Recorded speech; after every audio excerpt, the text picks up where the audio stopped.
Esa madrugada del 22 de diciembre de 1978, el buque insignia de la escuadra avanzaba en la soledad de los fríos canales australes hacia el mar de Drake. En la cubierta superior del buque se encontraba el comandante en jefe de la escuadra, almirante Raúl López Silva. Si bien la oficialidad y la marinería estaban expectantes por lo que pudiese ocurrir en los próximos minutos, no había nerviosismo ni temor, solo ansiedad de lo que les depararía el destino.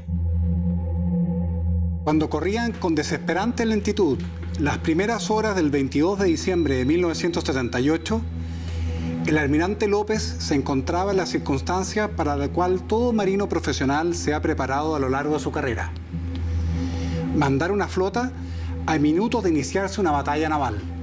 Minutos atrás se había recibido la orden del almirante José Toribio Merino, que decía: atacar y destruir cualquier buque que se encuentre en aguas chilenas.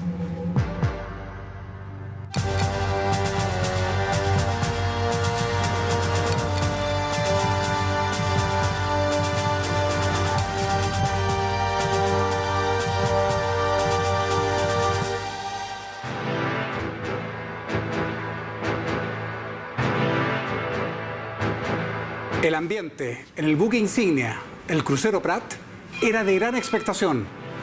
Las olas, la lluvia y el viento del extremo sur golpeaban a sus tripulantes. Navegábamos a 25 nudos con todo apagado, ni siquiera los radares. Estuvimos toda la noche en posiciones. Éramos los primeros que íbamos a tener contacto con las fuerzas argentinas. Caía la responsabilidad de romper las hostilidades. Lo que creíamos nosotros es que iba a haber un asalto a las islas con protección directa de la Afromar. Yo estaba en la Conde y le recuerdo haber visto al comandante Con que estaba muy preocupado, así que me acerqué y le pasé mi visor nocturno encendido y le expliqué: mire, comandante, aquí tiene una buena ayuda. Y él miró y se le iluminó la cara porque estaba realmente amargado. Si me colocaba un contacto al alcance de mi armamento, yo lo iba a disparar, porque yo tenía la orden de disparar. Entonces ahí obviamente se iba a producir la batalla, pues la escuadra chilena tenía la misión de oponerse a cualquier intento de desembarco. Próxima aeronave argentina que nos sobrevolara había iniciado la invasión, así que lo íbamos a derribar. No vi nunca una vacilación en ninguna de las unidades. Teníamos una comida con el comandante de la base. Vi que le pasaron un mensaje, lo leyó, pero con una cara tremenda. Se puso pálido y dijo, ahora llegó el momento. Pero claramente, junto a las dos fragatas, con el Rivero eran los cuatro buques misileros, los buques más poderosos, los buques de mayor alcance. Y eran los buques que tenían que pegar primero, ¿cierto? Pegar primero y pegar fuerte. Pecho a las balas, vamos al frente y punto. La Armada, curiosamente, estamos en la misma situación que la Fuerza Aérea. Ojalá derrotara a la Armada Argentina. Y yo creo que una de las pocas veces, si no la única vez, en que Chile ha demostrado voluntad de defender su soberanía y su territorio con tal fuerza hasta rendir la vida y que produjo un efecto disuasivo sobre los vecinos. La Flomar esperaba 200 millas al este de Picton, Nueva y Lennox, las Islas de la Discordia. La historia de límites entre Chile y Argentina se remonta al año 1843, en que Chile toma el Estrecho de Magallanes. De ahí se suceden una serie de eventos que culminan en el año 1878 con negociaciones en Buenos Aires, donde participan, entre otros, el capitán Prat. El año 1881 se firma el Tratado de Límites entre Chile y Argentina, que define una de las fronteras terrestres más largas del mundo, basándose en las más altas cumbres que dividan las aguas. En el caso de Tierra del Fuego, sin embargo, la frontera va a ser una línea recta, norte-sur, que llega hasta besar el Canal Beagle. El artículo 3 del Tratado de 1881 establece claramente que todas las islas al sur del Canal Beagle pertenecen a Chile. Y Argentina, en 1904, o sea, veintitantos años después de haberse firmado el Tratado de Límite entre los dos países, empezó a cuestionar el curso. Y dijo que el curso corto, digamos, el curvo, una serie de teorías, pero que en el fondo no le permitía, digamos, le negaban a Chile la soberanía sobre las islas Picton, Lenos y Nueva y el resto de las islas hacia el sur del archipiélago fueguino. Es decir, el litigio por los límites del canal Beagle era uno que se había arrastrado por generaciones y de hecho no estuvo exento de incidentes. Hubo una serie de incidentes que empezó con la ocupación del islote Snipe en el año 58. El entonces teniente Wunderlich fue informado de la muerte de su hijo Hermann, al mismo tiempo que recibió la orden de partir al sur a enfrentar el conflicto por el islote Snipe. Antes de embarcarse, volvió a su casa a acompañar a su esposa. Estaba deshecha. Y le dije, mijita, se nos fue Hermann. Y ahora vengo a buscar mi equipo. Argentinos ocuparon el islote Snipe y yo tengo que recuperarlo. ¿Sabes lo que me dijo? Entre sollozo. Tú tienes que cumplir con tu deber. Estábamos en el crucero Prat, nos regresamos al Paraíso porque zarpábamos en forma inmediata al sur. Y fue el problema de ese tiempo del islote Snipe. Como Armada nos dolió mucho Snipe y ahí estuvimos a punto de entrar en un conflicto y nos tocó vernos las caras con esta gente una vez más. Pero finalmente, en el año 1971, los gobiernos de Chile y Argentina deciden someter a arbitraje la soberanía de las islas, el cual resolvería este conflicto que dividía a estas naciones hermanas. El juicio del canal Beagle parte con Frey, sigue con Allende y termina con Pinochet. Los presidentes Salvador Allende y Alejandro Agustín Lanusse firmaron en la ciudad de Salta el compromiso de arbitraje entre Chile y Argentina. El año 71, Chile y Argentina lograron ponerse de acuerdo para ir al árbitro para solucionar una antigua controversia que tenían sobre el curso del canal Beagle. La corona británica se hizo asesorar por jueces internacionales del mayor renombre. Viajaron a Chile y Argentina, a la zona austral, vieron todas las cosas directamente. Estábamos confiados en que teníamos la razón nosotros. Cuando yo estaba comandante en Puerto Williams, estaba presente el comandante en jefe de la Armada Argentina, que era el almirante Macera, con su jefe de Estado Mayor, y con otros dos almirantes más, jefe del personal. Y estábamos todos conversando con el almirante, tomando un trago, y uno de los oficiales dice, bueno, almirante, ¿cuál va a ser la actitud argentina en base a lo que se diga del lado de los jueces de La Haya? Y el almirante dice, eso no hay ninguna duda, nosotros vamos a respetar lo que digan los jueces, y si dice que son una isla para Chile y dos para Argentina, o dos para Argentina y una para Chile, o tres para Chile o tres para Argentina, nosotros vamos a respetar lo que ellos digan al pie de la letra. Lo que obviamente después no se cumplió. Argentina se colocó en una posición bastante dura con Chile. Y eso se notó fundamentalmente después del fallo de la corona británica. Y se resuelve el 2 de mayo del 77, Su Majestad Británica da a conocer su sentencia. Esa sentencia es válida y siempre ha sido válida. Chile dijo, mire, podemos discutir algunos puntos de menor importancia, pero el fallo británico en su parte sustancial no se altera en nada. Entonces había que buscar una delimitación marítima, y esto estábamos hablando ya del moderno derecho del mar. No teníamos nada que ver con el Tratado del 81. Pero no se podía hacer esa delimitación mientras estuviesen en duda las soberanías. Y entonces, al 5 de mayo llega aquí el almirante Torti con la invitación y dice, vengo con la plenipotencia frente al gobierno chileno, del gobierno argentino, para que empecemos a trabajar esto en forma previsora. A partir de ese momento empieza a enredarse el asunto. El gobierno de Chile aceptó el laudo y pidió al gobierno argentino que aceptara los términos que los dos países se habían comprometido a acatar por el honor de las naciones. Empieza a caminar paralelamente la acción diplomática con la acción militar. Empiezan las violaciones a los espacios marítimos y aéreos, especialmente en la zona austral por parte de Argentina. Fuera de la zona del martillo, que se llama, que es la zona donde el árbitro había dictado su sentencia. Bueno, fue el periodo inicial ya de la preparación de la región para enfrentar un posible conflicto bélico con Argentina. De tal manera que se impartieron las órdenes para poner en ejecución el plan de campaña del Teatro Operaciones Austral. Las declaraciones de guerra comenzaban a predominar al otro lado de los Andes. En Chile, en cambio, tanto el gobierno como las Fuerzas Armadas y la diplomacia llegaban a la misma conclusión. Había que mantener a la civilidad ajena del conflicto. Teníamos que tratar de llegar a un acuerdo con Argentina, pero al mismo tiempo había que también prepararse para la guerra. La paz es un fruto de un árbol que hay que cuidarlo mucho, regarlo mucho, si no, no hay fruto. Cuando salió la resolución que entregaba todos los puntos a Chile, los 3 puntos fundamentales a Chile en esta discusión que había respecto al Bigle y las islas adyacentes, yo pensé que la situación no iba a cambiar.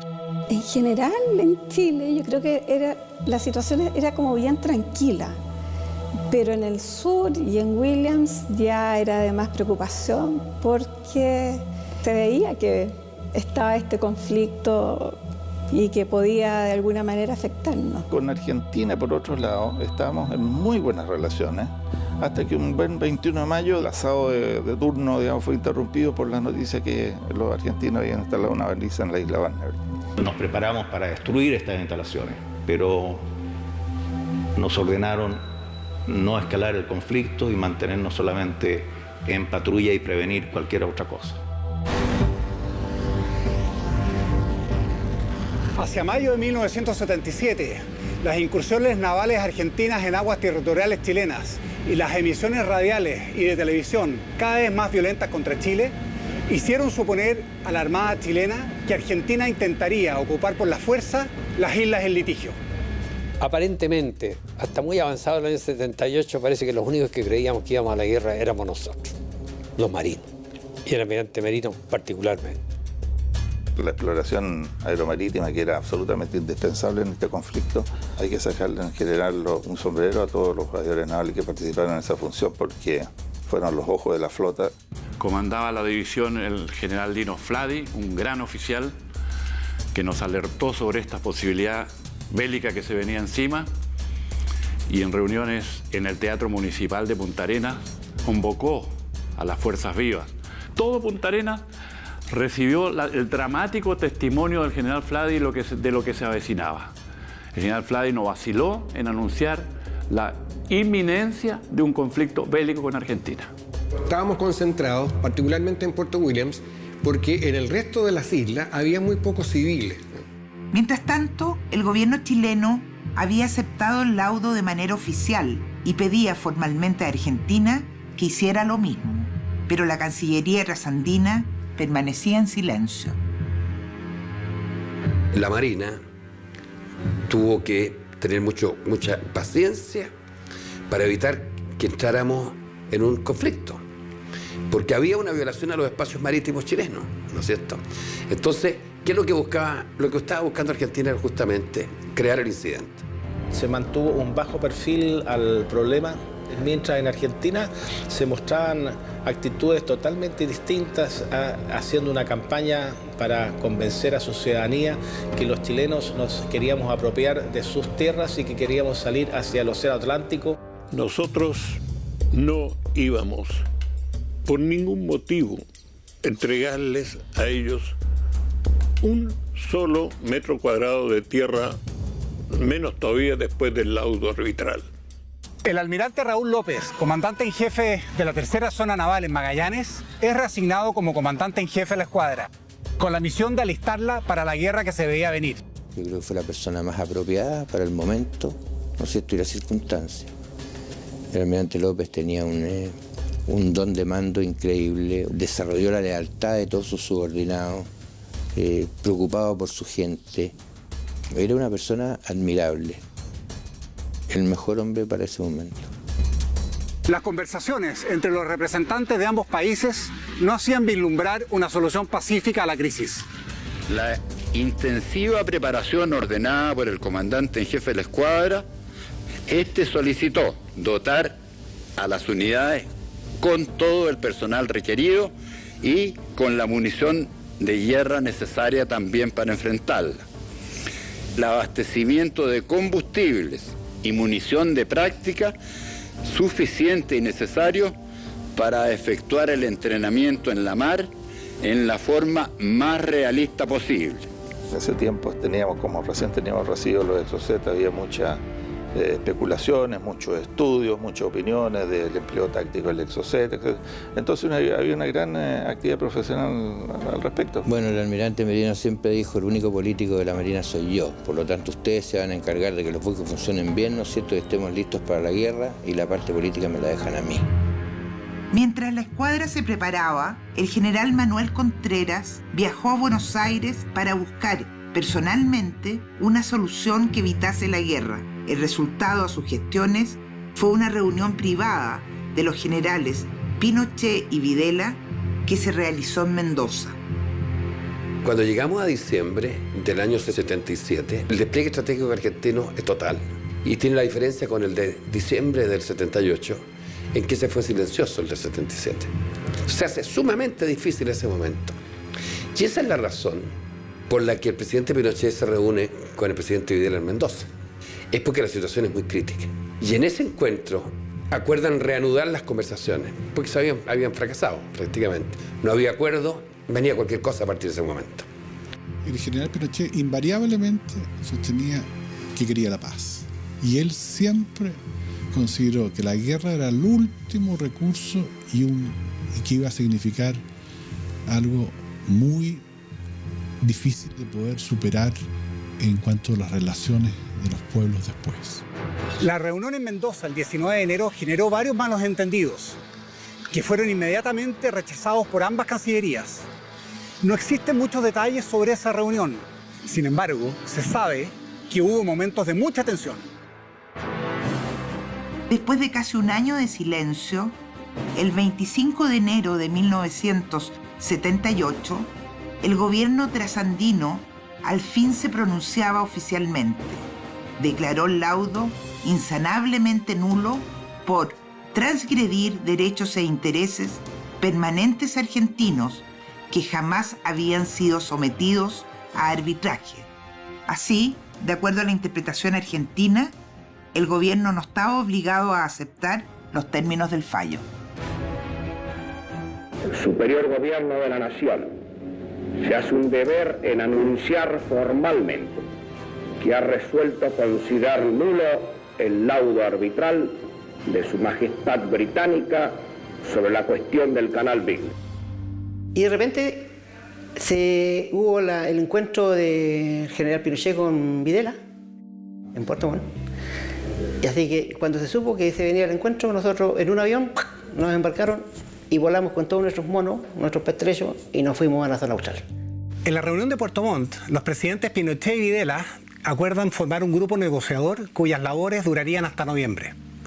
Fue, sin embargo, durante la conferencia de prensa que Pinochet deja pillo a Videla, emplazándolo a respetar el laudo que su país había recientemente declarado nulo. Ninguna de esas gestiones tuvo éxito. Y yo creo que perturbaron el trabajo profesional que estaba llevando la Cancillería. No ayudaron, en definitiva, al entendimiento, y el mejor resultado es que esas reuniones fueron un fracaso. A fines de enero, el gobierno argentino comienza una movilización de sus Fuerzas Armadas hacia la frontera con Chile, en un claro gesto de provocación hacia sus vecinos chilenos. Al mismo tiempo, pero de forma muy silenciosa, el gobierno de Chile comenzaba a prepararse para enfrentar este conflicto, que no deseaba, pero que se vería venir.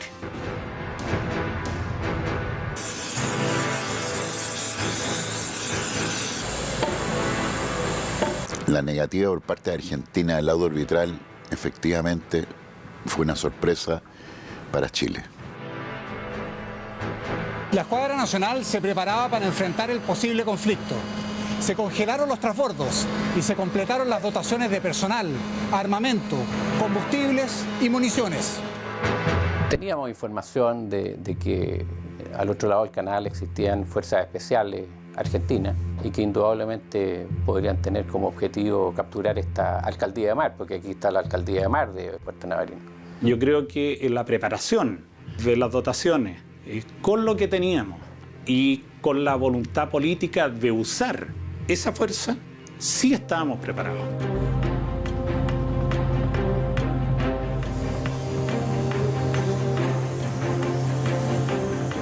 La posición argentina se fue agravando. Colocaba a Chile como diciendo, mire, o usted arregla conmigo una solución distinta del fallo de la corona británica, o si no, vamos a entrar a decidir esto en otra forma.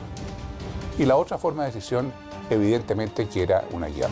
Y nosotros, para poder obtener material bélico, teníamos que hacer una serie de figuras transaccionales, digamos, con distintos países del mundo, a través de triangulaciones, etcétera, que nos permitieran tener unas fuerzas armadas en condiciones de afrontar situaciones propias de la razón de ser de las Fuerzas Armadas. El almirante Medina por aquí y el almirante Macera por el lado argentino eran los más radicales en abordar este tema, porque el presidente era marino, porque el conflicto era de naturaleza marítima. Todas las tropas que se movilizaron al Teatro de Operaciones Austral, del Teatro de Operaciones Norte no se sacó absolutamente nada. De hecho, la Armada había hecho cursos especiales de oficiales para aumentar la dotación de oficiales, previendo que en el Centenario podía haber problemas, pero no en el sur, sino que era en el norte. Antes de eso, y quizás mirando retrospectivamente, fue bueno adelantar la crisis, porque si la crisis se hubiera juntado con la 69 con Perú, hubiera sido peor, pero no estaba más débil. Entonces, el hecho de adelantar la crisis en Argentina al 78 fue mejor. Realmente uno podría pensar que esto iba a desembocar en un pánico local, pero no fue así. Es increíble el estoicismo, la valentía de la gente. Comentado por todos lados, es inminente la guerra, caramba, pero le vamos a sacar, vulgarmente como se dice, le vamos a sacar la cresta a estos gallos.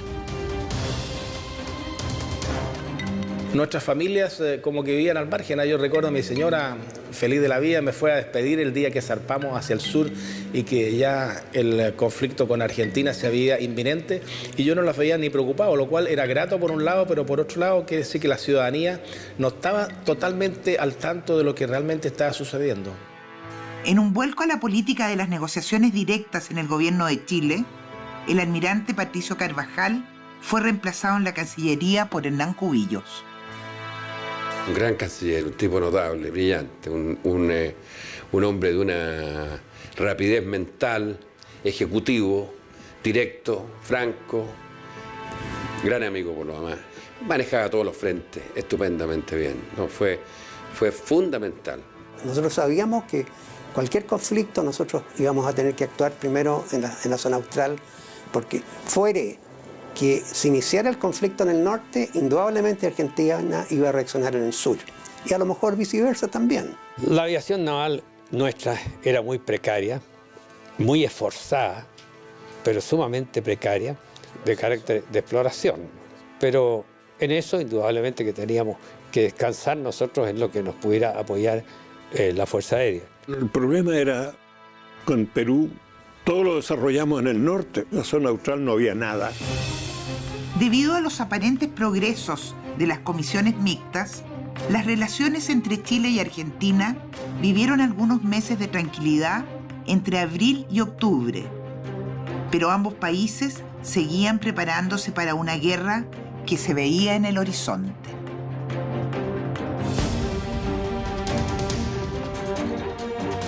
Sorprendentemente para esta época del año, en marzo, la escuadra chilena salta hacia el sur con la excusa de hacer ejercicios militares. Sin embargo, la verdadera razón era inspeccionar y preparar los futuros fondeaderos de guerra que podrían ser utilizados durante el conflicto. Teníamos solamente aeronaves viejas y que eran de apoyo. Por ese motivo la aviación naval estaba comprando en Brasil 6 aviones de exploración aeromarítima P-111 que eran muy necesarios. Hasta ese momento la exploración aeromarítima la hacíamos con aviones de transporte y de enlace. Yo tuve la suerte también de tener ahí una compañía de buzos tácticos. Ahí me di cuenta que la disciplina, el valor, el coraje, el sentido de patria, el sentido profesional era extraordinario. Estábamos comprando también en Francia 10 helicópteros Alouette, que los denominamos SH-9. También se compraron aviones caza nuevos en España, aviones de transporte. Como aviación naval estábamos extraordinariamente bien equipados para lo que había sido nuestra operación normal hasta entonces. Había que ganar tiempo, y por dos motivos. En primer lugar, para darle una oportunidad a la diplomacia. Y en segundo, y más importante, porque las guerras no se pelean en invierno. Cuando era guardia marina estaba en disputa el islote Snipe. Cuando era teniente primero estaban en disputa las islas del Martillo. Snipe, Picton, Noa y Lennox. Barnevet y Ubud también cayeron después. Y cuando yo llegué a capitán de navío se estaba discutiendo si el Cabo de Hornos era chileno o argentino. Entonces la escalada de ellos en cuanto a ir incrementando el territorio, está claro que es una política nacional. Ese gran esfuerzo que se hizo de mover tantas tropas, de que las tropas estuvieran en su lugar, y con el armamento y con el entusiasmo de la gente, llegar a ser un poder disuasivo, concreto y real, para evitar un conflicto.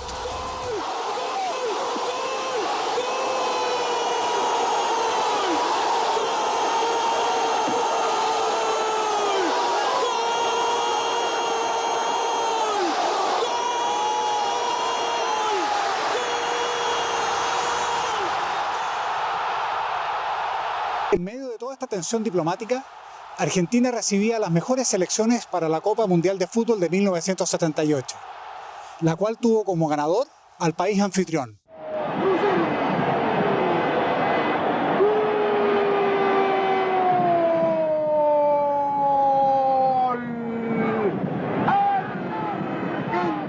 Frente a la unidad argentina en torno al fútbol, Chile sufría una traumática división en su Junta de Gobierno. El 24 de julio, el comandante en jefe de la Fuerza Aérea Chilena, general del aire, Gustavo Lee, fue reemplazado por el general Fernando Matei. Cuando yo fui nombrado comandante en jefe, todos los otros generales hicieron causa común con el general Lee. Pocos días después, el alto mando argentino designó al general Rafael Videla como presidente de la República y al general Roberto Viola como comandante en jefe del ejército. Había que seguir con el enemigo sentado en la mesa, era tenerlos sentados en la mesa antes de tenerlos a balazo limpio afuera. Entonces había que seguir buscando, siempre que nosotros mantuviéramos nuestra posición jurídica intocable. El general, uno de los generales, que era el más duro, él decía que llegaban a la frontera con Chile, digamos, y en 2 horas se estaba tomando un whisky en Puerto Valparaíso. Tenían todo un despliegue para invadir las islas. Tanto Navarino como Picton, Nueva y Lennox, y también continuaban después con las Wollaston. Las negociaciones diplomáticas entre Chile y Argentina estaban empantanadas. Pero silenciosamente, las iglesias de ambos países comenzaron a mover sus hilos. Mi general y presidente, no necesito decirle que la hora que vivimos es grave para Chile. Allí, el enfrentamiento se considera inevitable y se lo prepara. Así escribía el obispo de Osorno, Francisco Valdés Subercasó, al general Pinochet en junio de 1978. Era la visión del padre Pancho, como se le conocía en la Araucanía, al próximo santo chileno. El general Pinochet le contestó al padre Pancho, indicando que le agradecía su preocupación. Se estudiará esta proposición a fin de actuar en la forma más adecuada y conveniente. En Santiago, el nuncio Ángelo Sodano, el cardenal Silva Enríquez y el embajador Risle arreglaron una entrevista privada y secreta entre el canciller Hernán Cubillos y el Papa Paulo VI para explicarle lo grave de la situación. Nosotros estábamos informando siempre de que la cosa se estaba poniendo más difícil y cada vez más difícil. Una semana antes de la entrevista, el Papa Paulo VI murió. Parecía que a pesar de todos los esfuerzos, la guerra era inevitable. El gobierno de Chile se comportó en tal forma de prudencia, no alardear de más, de no comentar, sino que actuar con prudencia precisamente para no provocar un estado de angustia en el país. Estábamos preparados, teníamos una actitud de temor, porque todos sentimos temor ante ante un conflicto de esta magnitud, pero teníamos certeza de que la misión nuestra era defender nuestra patria. Estábamos preparados, incluso nosotros movilizábamos nuestros armamentos y todo, de impedir. Si había que enfrentar algo, hacer algo, las cosas no iban a salir bien porque nos consideramos profesionales 100%. Desde el momento que llegamos a Talcahuano, comenzamos a sacar todo lo que el buque tenía como decorativo, llámese galvano, fotografía, recuerdo. Al mar nos pasó un container, comunicaciones, la radio, operaciones, ingeniería, todo dejaron en ese container lo que nos servía para la guerra. Y comenzó esta faena terrible, una faena de misiles, llámese Exocet, Zika, en los pasillos. Estábamos equipados con equipo y armamento que había venido del Pacto de Ayuda Mutua de los norteamericanos y prácticamente estaban en su última fase operativa ese equipamiento y ese armamento. Tuvimos todo lo que necesitamos ese año, nadie puede reclamar de que no haya habido munición, de que no haya habido petróleo, todo lo que se necesitó se tuvo. Y todas las recaladas nosotros las hacíamos de noche. Y los buques también oscurecidos, digamos. El almirante López, por ejemplo, controlaba las maniobras de atraque con un cronómetro. Uno cuando transitaba en el único pasillo que tiene la fragata Cóndor, por ambos lados, lleno de proyectiles, lleno de balas, de todo tipo. Y el buque era un polvorín. La forma más determinante de cumplir la dotación de guerra en un destructor es cuando se embarca el médico.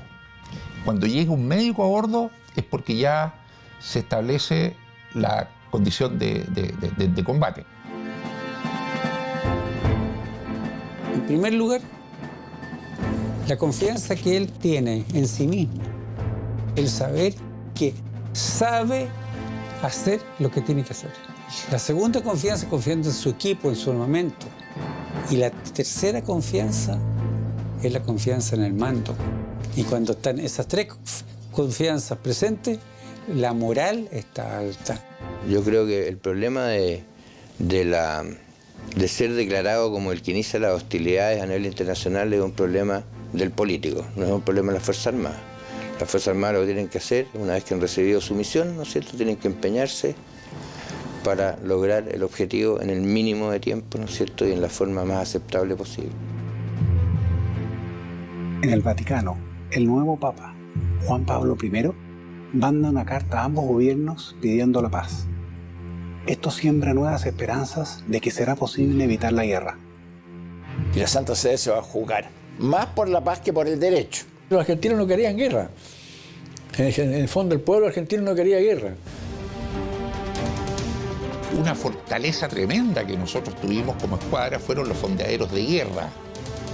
Bueno, en estos momentos eso no podría ser fortaleza, porque con los satélites artificiales, con la detección infrarroja. El general de Carabineros, don José Rodríguez Bascur, gran amigo mío también, me llama por teléfono y me dice: Vicente, necesito que me hagas una paleteada. Estoy mandando 1000 paquitos para Punta Arenas. Ah, pues 1000 paquitos, ¿en qué lo vaya a traer? 3, 4, 5, 7 vuelos nocturnos.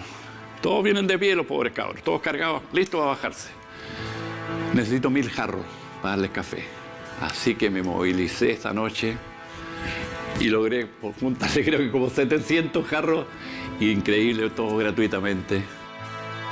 Los medios de comunicación fueron fundamentales en mantener la reserva. El 15 de septiembre pareció haber una relajación de la tensión. El almirante Emilio Macera, el más virulento enemigo de cualquier arreglo pacífico con Chile, dejó la comandancia en jefe de la Marina Argentina y fue reemplazado por el almirante Armando Lambruschini. Así que comenzamos a enterrarnos y a hacer posiciones en la roca, cual minero. Por supuesto que los fondeaderos de guerra estuvimos muchas veces primero para reconocerlo, después para habilitarlo y por último durante prácticamente todo el mes de diciembre, digamos, ¿no es cierto? Teníamos un entrenamiento físico, pero era envidiable. Corría 10 kilómetros, era como si no fuera nada. Y con peso, con bota, nada de zapatillas, yo con mochila en la espalda. Realmente en esta época nosotros estábamos tan bien entrenados que no teníamos miedo a nada, nos creíamos superhombres realmente. El 29 de septiembre de 1978 murió en Roma el Papa Juan Pablo I. Todos los esfuerzos desplegados por la Iglesia, tanto argentina como chilena, por el nuncio y sobre todo por la Cancillería, quedaron truncados y había que comenzar las gestiones otra vez. El general Videla le mandó N emisarios a conversar con él y él nunca varió en el mismo discurso. Yo desde joven he sido partidario de la hermandad con Argentina. No vamos a esperar 100 años, le decía, vamos a pelear 100 años. Los movimientos de tropa eran en aviones LAN en la noche. Y llegaban a Punta Arenas en la noche y tomaban las barcazas también de noche y cruzaban y llegaban a Porvenir. O sea, la población no sabía de este movimiento de tropa. El riesgo de un enfrentamiento se hizo crítico. La escuadra chilena abandonó los tradicionales ejercicios de la Operación UNITAS y volvió al sur alistándose para enfrentar cualquier imprevisto. Para nosotros era fundamental que la batalla naval se diera en las peores condiciones meteorológicas posibles. Eso iba a inhibir o iba a limitar enormemente la operatividad del portaaviones para lanzar y recibir aviones. Al quedar el portaaviones neutralizado, iba a obligar a ser protegido y por lo tanto iba a amarrar en torno a su propia defensa fuerzas de escolta que se iban a restar a operaciones de combate. El 16 de octubre, el cardenal Karol Wojtyła fue elegido papa como Juan Pablo II. Por fin el canciller Cubillos logra entrevistarse con el Papa Juan Pablo II. Le explica el caso y le pide ser el mediador en el conflicto. Hernán le explicó al Papa y fue con mapas, con todo. Y se hicieron reuniones con Casaroli, se hicieron reuniones con mucha gente para explicar verdaderamente la urgencia. O sea, cómo ya las cosas a esas alturas, digamos, se estaban poniendo muy difíciles. En Argentina existía un ambiente probélico bastante intenso y muchas veces promovido por su propio gobierno. Por ejemplo, había ejercicios de oscurecimiento en Buenos Aires. Hubo agresiones a turistas chilenos en la ciudad. También muchos reportajes de tono tremendamente chauvinista en radio y televisión. La escuela de carabineros, de suboficiales de carabineros de Santiago, todas estas unidades fueron movilizadas y trasladadas a la isla grande de Tierra del Fuego. El 2 de noviembre se venció el plazo fijado por el Acta de Puerto Montt. No había acuerdo alguno. Mientras tanto, los chilenos celebrábamos nuestra primera Teletón. A lo largo de todo el país, a los que nos van a acompañar a diferentes horas o durante las 27 horas que dura este programa. Las gestiones diplomáticas estaban estancadas por asuntos meramente protocolares. Cubillos se saltó todo el protocolo y le dijo a su contraparte, el canciller Washington Pastor, voy para allá. El 12 de diciembre se juntan el canciller Cubillos, Hernán Cubillos, que es chileno, y Washington Pastor, argentino, en Buenos Aires. ¿Por qué no tenemos confianza y vamos a la mediación? Porque la primera pregunta que le dice Pastor, para Argentina el único mediador puede ser el Papa. Y Hernán lo mira al frente y le dice, nosotros no tenemos problema. Y el tipo ya ahí partió descolocado. Y se quedan conversando sobre las familias, digamos. Porque dice, no podemos salir en 10 minutos, vamos a salir frente a la gente, y la gente dice, bueno, esto se ha estado al borde de la guerra, y esto lo solucionan en 5 minutos, no puede ser. El hecho que llama, y la Junta le niega el acuerdo. La cena planificada para esa noche entre ambas delegaciones parecía un funeral. Y ahí entonces ya no quedaba más que esperar a qué hora venía. Entonces nosotros dijimos, el problema es que ahora están cruzando la frontera. El 9 de diciembre fui citado por el almirante Merino, el que después de una exposición de la situación por su Estado Mayor, comentó el enfrentamiento bélico parecía inevitable. Al terminar, me comentó en tono coloquial, pero solemne: ahora vamos en serio. Ándate al sur y gana la guerra. Confío en ti. Utilizando las granadas que nos sobraban, las enterrábamos, digamos, y mediante circuitos eléctricos estábamos en condiciones de hacerlas explotar donde quisiéramos. Digamos. Este es un terreno plano, de tal manera de que para organizar una posición defensiva la gente tuvo que empezar a cavar. Las fuerzas terrestres de la Armada, de la Fuerza Aérea y del gabinete movilizado habían llegado a su posición máxima de defensa. Había sectores en Argentina que buscaban cualquier pretexto para el conflicto. Uno se está preparando para esto. Puede que ocurra, puede que no ocurra. Pero uno tiene que prepararse siempre como si vaya a ocurrir. Recuerdo que una vez, el almirante Los Ríos, él me dijo: yo quiero que mantenga un avión permanentemente floteando a la Flomar. Paseos al bosque, con sus mochilas, con todas las cosas que les podíamos poner. Pero en el fondo era para probar si ellos se las podían. Y se podían aguantar en forma autónoma esta caminata. Llegado el momento del conflicto, eso se hace en forma automática. Esta compañía terminó su periodo de adiestramiento recién y no han jurado la bandera. El comandante de la compañía me pide permiso para iniciar el juramento y el ir adelante, continuarlo. Yo, y un bozarrón, que yo estoy seguro, se escuchó en Ushuaia. Tuvimos que abrir senderos y también se hicieron senderos falsos. Y esos senderos falsos, obvio, estaban con cazabobos, estaban con un montón de cosas perjudiciales para aquel que venía a atacar. El Consejo Militar Argentino, se supo después, fijaba la fecha de la invasión para la madrugada del 22 de diciembre. Las condiciones de operaciones para una fuerza aérea por el lado chileno son horribles, comparadas con la de Argentina. Tienen Río Gallegos, tienen Río Grande y además un portaaviones.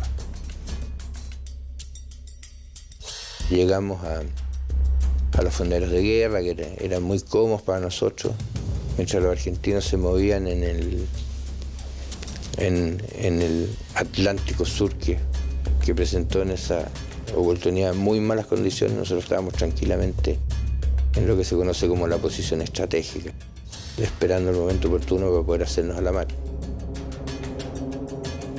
El 12 comienza la flota de mar a navegar desde la latitud de la Falkland hacia la isla de los Estados. Ahí comienza, el 12. Con la intención posible, ¿no es cierto?, de apoyar a la fuerza para conquistar las islas del Beagle. En caso de retiro, primera posición, segunda posición, a una distancia como de 500 metros una de otra. Después más arriba, cada refugio también había munición y habían raciones de combate en caso de ir emprendiendo la retirada. Lo que a mí me tocó ver era que todo el personal llegaba con tanta motivación que la medida fue al revés. O sea, la gente que estaba en las primeras líneas hubo que quitarle la munición y la munición solamente la tenían los oficiales. Si hubiese disparado un militar chileno, nosotros habríamos sido los agresores. Fue al revés. La población me transmitió tranquilidad a mí. Me impresionaba eran los profesores del colegio. Esa gente tenía vocación de maestro. Testimonios posteriores indican que por esa fecha la Cancillería argentina notificó a sus embajadas que iba a recuperar las islas, comillas, ilegalmente ocupadas por Chile.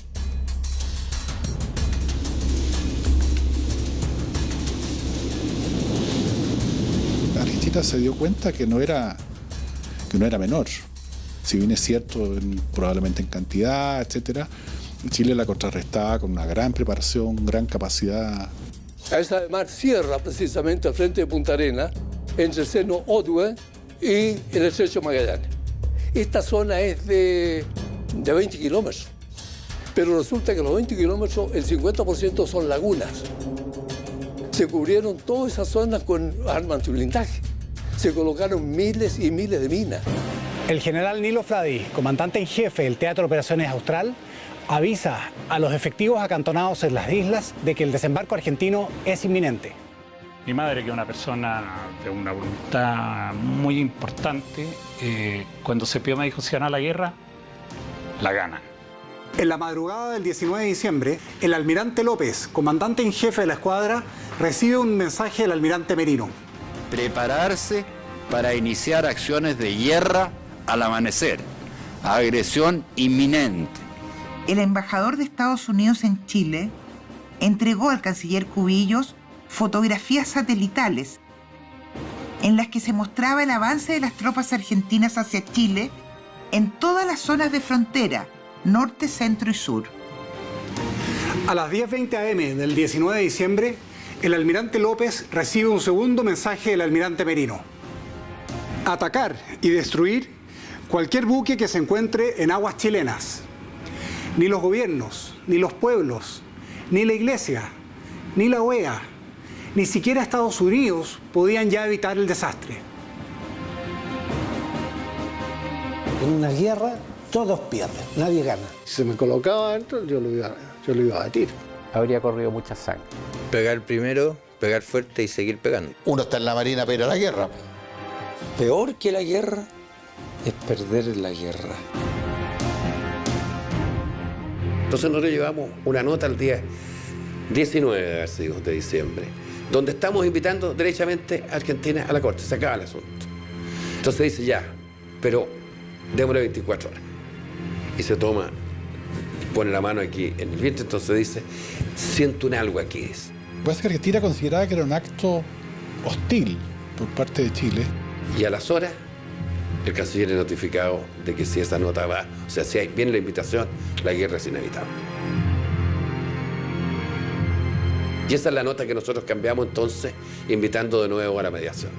El 19, en el noticiero de la mañana de la Radio Minería, se escucha al canciller argentino declarando que se había agotado el tiempo de las palabras y comenzaba el tiempo de la acción en las relaciones con Chile. La mayor preocupación de todos, en general, era encontrarnos a la salida con un submarino. La misión nuestra era darle posición, rumbo y velocidad de la flota enemiga a Chile. Llegamos a tener un reflector de radar que era una jaula de 3 por 3 por 3 metros, que era inmensa. Y cuando vimos la formación de batalla, que hablaba entonces una primera línea, que eran los buques más firmes, que eran los buques de construcción norteamericana, esto era la formación acero, iban a ir en la primera línea, separados 5 millas uno de otro. Detrás venía 20 millas más tarde la formación bronce, que eran en la torre, con los 4 buques ingleses que tenían misiles. Entonces la intención era que los primeros soportaran castigo y que los segundos fueran capaces de lanzar misiles sobre los buques argentinos. Pero lo que no nos habían dicho es que la formación de batalla incluía que nosotros íbamos 20 millas delante de la primera línea, llevando esta jaula inmensa colgando debajo, y teníamos que volar entonces a 50 pies. Éramos un perfecto blanco tipo destructor o fragata. La situación era crítica, y así lo entendían los efectivos que fueron desplegados en las islas. Muchos de ellos escribieron cartas dejando sus bienes personales a sus seres queridos. Yo le dije a mi señora, ya, tú con los chicos, para Chile. Argentina cierra el paso Libertadores y rechaza la oferta del presidente Carter de ir a la OEA. Se evidenció un desplazamiento de la flota de mar a una velocidad cercana a los 20 nudos en dirección hacia el sur. Las divisiones de la escuadra zarparon de sus fondeaderos de guerra el mismo día 19 a un punto situado bastante al sur del Cabo de Hornos. El comandante del buque insignia en el crucero Prat, en su puente de mando, exclamó: "Por fin vamos a saber cuántos pares son 3 moscas". Navegábamos en absoluto silencio electrónico para no ser detectados y sorprender al adversario. Era normal en un joven tener un miedo, pero había un miedo controlado. Puta, no estoy seguro si voy a poder disparar en ese momento. Entonces ahí le dijimos, no, eso no puede ocurrir, porque si tú fallas, estamos todos sonados. En silencio rogué a Dios que supiera guiar a todo este conjunto de fierros y de hombres con acierto y valor para conducirlos con éxito en las acciones que emprenderíamos. Y abrí la puerta y me encontré con el médico, con el doctor, absolutamente compenetrado. Este fue el último que llegó al buque. Ahí yo dije, estamos pero 100% preparados para lo que Dios quiera, pero 100% preparados. En la zona del teatro de operaciones, el Simpson estuvo prácticamente como fuerza solo, esperando el momento. Hasta cuando nos ordenaron, zarpar. Nosotros éramos los distractores de todas las fuerzas argentinas que estuvieron en el área. A nosotros tenían que cazarnos. A las 5:35 am, la escuadra chilena capta la Flomar con sus radares. La flota de mar estaba compuesta por un portaaviones, un crucero, 4 unidades misileras, 4 unidades artilleras y antisubmarinas y buques de reabastecimiento. Próximo hueco de combate es porque vamos al combate.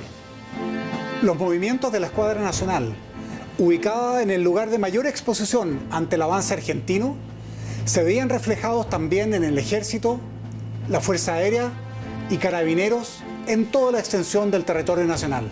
El que triunfaba en el mar iba a ganar esta guerra. Se estima que la escuadra argentina llegará a cumplir su objetivo en las primeras horas de mañana 20. Que cada uno de nosotros cumpla con su deber. Continuar. Si las escuadras de ambos países mantenían la dirección de su avance y su velocidad, estarían unas 6 horas a distancia de fuego. Le dije a mi sargento, tome la bandera y mándela a clavar al árbol más alto que tenemos aquí en la posición. No le ponga driza, sino que clávela. Me preguntó por qué la quería que la clavaran en el árbol más alto y no teníamos driza. Le dije, porque si cae, que le cueste sacarla, por lo menos. Teníamos cañones alrededor de la casa que estaban todos desenfundados. Yo encontraba que lo mejor que me podía pasar era que yo durmiera. Y ese día yo me salí del ministerio ya pensando que no íbamos a volver a esa oficina, sino que nos íbamos a establecer en otro lugar. Y salí con toda la documentación necesaria. Pintado, con nuestro equipo de combate listo, el equipo de radio encendido, esperando la orden de atravesar al frente, atacar. El buque que se encontraba más avanzado hacia el Atlántico era el submarino Simpson, el cual era abastecido por el Serrano. A sabiendas de que muy probablemente ellos morirían, ellos sacan una foto en la cubierta del buque y dejan amarrada la máquina en un árbol con la esperanza de que alguien a futuro pueda encontrarla. Nosotros zarpamos 2 veces de los fondeaderos de guerra a la batalla, digamos. La primera vez fue el día 19, malas condiciones de tiempo, o sea, ideales para nosotros. Olas de 6 metros, por ejemplo, es imposible desembarcar. La ola aumenta mucho su altura, especialmente en terrenos más bajos, planos como es la zona. Llegar a desembarcar ahí en esa zona que son islas y que estaba muy bien protegida, también eran casi imposibles. A las 02:20 de la mañana, en donde se ordena zarpar. Escuchamos todo en silencio, lo que el comandante nos dio a saber, y al final, un fuerte viva Chile en todo el buque. Y cuando ya íbamos a llegar a tener un contacto, la aviación naval nuestra nos informó que estaba retromarchando la Flomar. Una vez confirmado este desplazamiento al norte de Flomar, que hacía imposible trabarla en combate, regresaron al abrigo de sus fondeaderos, donde llegaron al atardecer de ese mismo día con un profundo sentimiento de frustración. Estuvimos toda la noche en posiciones. Había un temporal, pero esperando que los argentinos hicieran el ataque. ¿Ya? Y no se llegó, pero estábamos preparados y esperando. Y ahí nuevamente zarpamos en las mismas condiciones, a enfrentarnos con la flota de mar. Y ahí fue, digamos, entonces cuando de pronto, digamos, se produce una retromarcha también de la flota de mar. Y ahí vino como una decepción. Nos habíamos preparado tanto para ganar Sabíamos que esa guerra, la guerra del Bigle, se iba a decidir en el mar y se iba a decidir en el área del Drake, en ninguna otra parte. La flota de mar, después de retromachar al sur por breve tiempo, esa misma noche volvió a tomar rumbo al noroeste, desarrollando 18 nudos.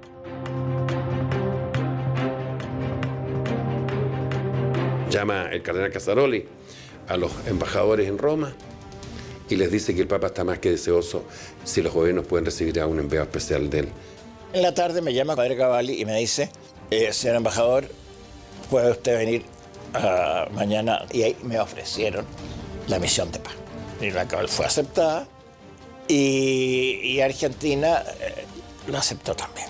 No se puede decir que fue el Papa el que evitó la guerra, que el Papa consolidó la paz. Alcé la cama, miro así por un huequito para afuera y estaban los cañones tapados.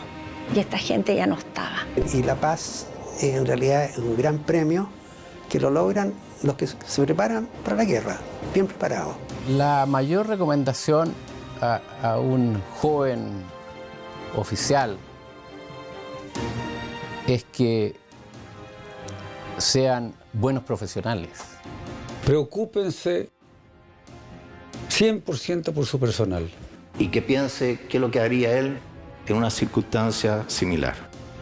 Porque la formación que reciben tanto los oficiales en la escuela naval como los grumetes en la escuela de grumetes es extraordinaria, es la misma de Prat. Estábamos dispuestos, estábamos preparados para afrontar la guerra hasta las últimas consecuencias. Si hay que volver a hacerlo, ahí estoy. Si hubiéramos seguido avanzando y si hubiera provocado, habríamos estado muy cerca de la gloria. Grabados en la historia de Chile por siempre. Pocos días después, la escuadra chilena ingresaba al puerto de Valparaíso a sus labores habituales de tiempo de paz. Fueron todos, un pequeño grupo de personas dispuestas, equipadas, respaldadas y sobre todo preparadas para enfrentar un conflicto. Ellos evitaron la guerra.